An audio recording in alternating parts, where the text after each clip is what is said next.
Oke, assalamualaikum warahmatullahi wabarakatuh. Selamat pagi anak-anak, semoga kalian sehat selalu.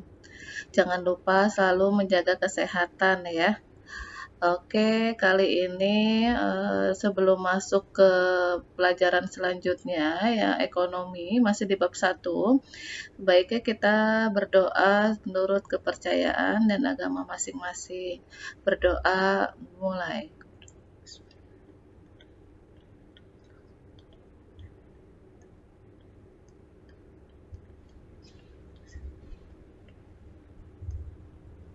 Selesai. Alhamdulillahirrabbilalamin. Tetap semangat ya untuk belajar ekonomi hari ini. Oke, Ibu akan mulai menjelaskan tentang tindakan, prinsip, dan motif ekonomi.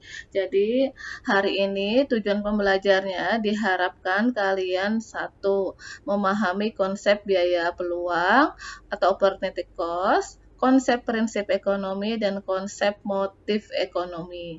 Yang kedua, kalian memahami pembagian ilmu ekonomi. Yang ketiga, memahami konsep ekonomi syariah, mengenai pengertiannya, tujuan, prinsip, dan karakteristik ekonomi syariah.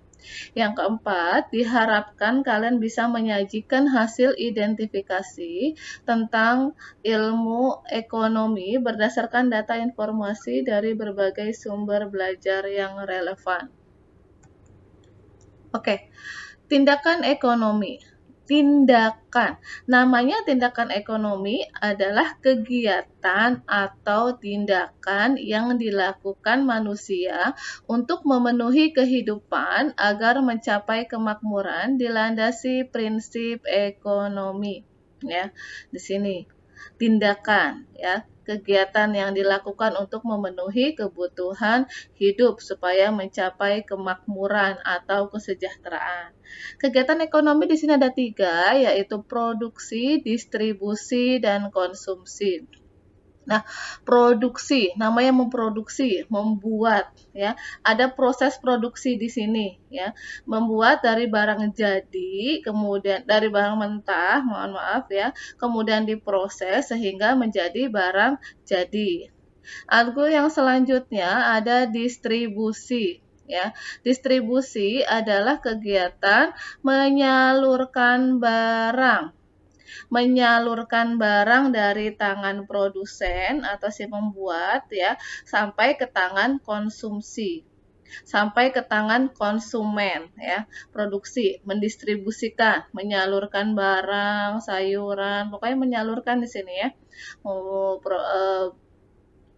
sayuran atau mau barang, itu di sini kegiatannya menyalurkan barang. Yang ketiga adalah mengkonsumsi. Namanya konsumsi, menghabiskan nilai suatu barang atau jasa atau makanan gitu ya. Konsumsi, mengkonsumsi, menghabiskan nilai suatu barang atau jasa. Nah, di sini ada tindakan ekonomi dibagi menjadi 2, yaitu tindakan rasional atau irasional.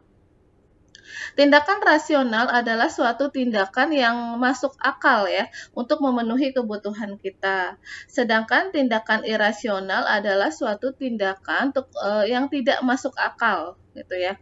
Apa sih contoh tindakan yang rasional? Contohnya tindakan rasional adalah kita membeli barang atau melakukan sesuatu yang memang sesuai dengan kebutuhan kita gitu ya. Yang menjadi prioritas masuk akal ya, seperti itu.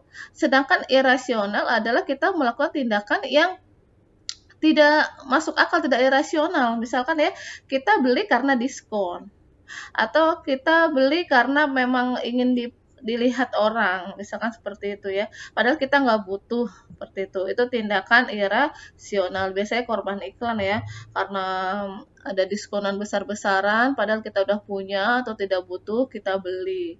Itu tindakan irasional. Atau tetangga misalkan beli mobil baru ya, kita ikutan beli mobil baru tuh seperti itu ya, karena nggak mau ketinggalan misalkan. Itu merupakan suatu tindakan ekonomi yang irasional. Nah, di sini kita perhatikan bagan tindakan ekonomi ya dimulai dari kebutuhan manusia. Kebutuhan manusia adalah sesuatu yang harus dipenuhi. Jika tidak dipenuhi, maka akan mengganggu kelangsungan hidup. Kebutuhan manusia itu bersifat tidak terbatas. Tidak terbatas. Ketika kebutuhan yang satu terpenuhi, akan muncul kebutuhan-kebutuhan yang lain. Ya, kemarin lu pengen deh beli sepeda, udah kesampean beli sepeda ya, udah punya sepeda, pengen deh beli motor, nggak apa-apa lah bekas juga gitu ya. Udah beli motor bekas punya gitu ya, pengen deh mau yang baru ya.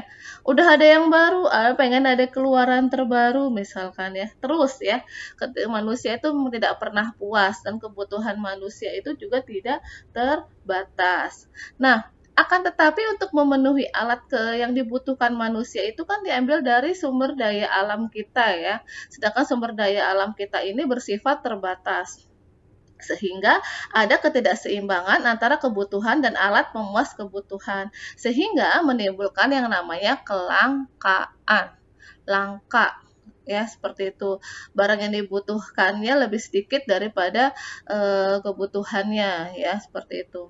Dari kelangkaan itu sehingga kita muncul yang namanya biaya peluang.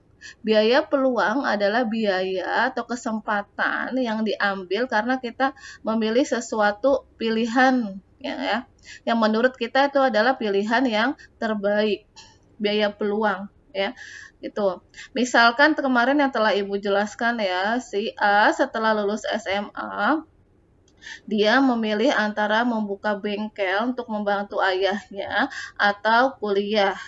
Nah, ketika pilihan dia itu adalah membuka bengkel ya, berarti dia menghilangkan kesempatan untuk kuliah. Seperti itu ya. Dan pastinya dari beberapa pilihan itu kita pasti memilih pilihan yang terbaik untuk diri kita. Ya. Apapun pasti kita mengambil pilihan yang terbaik. Oke, the next selanjutnya adalah prinsip, motif, dan ilmu ekonomi syariah. 1. Prinsip ekonomi. Prinsip ekonomi itu adalah dengan modal sekecil-kecilnya ya untuk mendapatkan hasil atau laba yang sebesar-besarnya. Nah, di sini ada prinsip ekonomi produsen, prinsip ekonomi konsumen, dan prinsip ekonomi distributor. Prinsip ekonomi produsen. Bayangkan kita sebagai balik perusahaan ya yang memproduksi barang atau jasa. Apa sih yang kita inginkan? Ya, yang kita inginkan pastinya adalah keuntungan atau laba yang besar dengan modal kecil-kecilnya tapi mendapatkan hasil atau laba yang sebesar-besarnya. Nah, dari produsen ini yang perlu kita perhatikan ini misalkan adalah selera konsumen. Konsumen tuh pengennya seperti apa sih? Oh, barangnya yang bagus atau berkualitas ya. Seperti itu. Sedangkan prinsip ekonomi konsumen adalah mencapai kepuasan maksimal. Gimana caranya kalau kita posisikan kita sebagai konsumen ya, sehingga gimana caranya dengan sesuatu yang kita beli itu bisa mendapatkan hasil yang maksimal atau kepuasan yang maksimal gitu ya. Itu prinsip ekonomi konsumen. Kan pengennya ya kalau konsumen itu biasanya dengan harga seminimal mungkin gitu ya, tapi barangnya pengennya yang bagus ya. Seperti itu konsumen ya.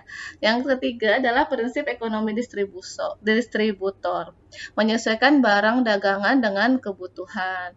Nah, di sini ya, prinsipnya distributor itu kita harus bisa menyesuaikan barang dagangan dengan kebutuhan masyarakat.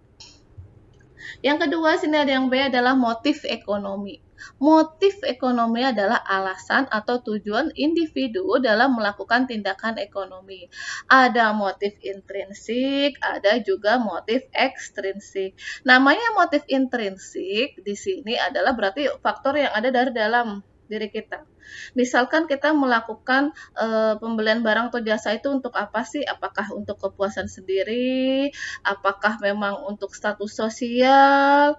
Apakah misal untuk dipandang, misalkan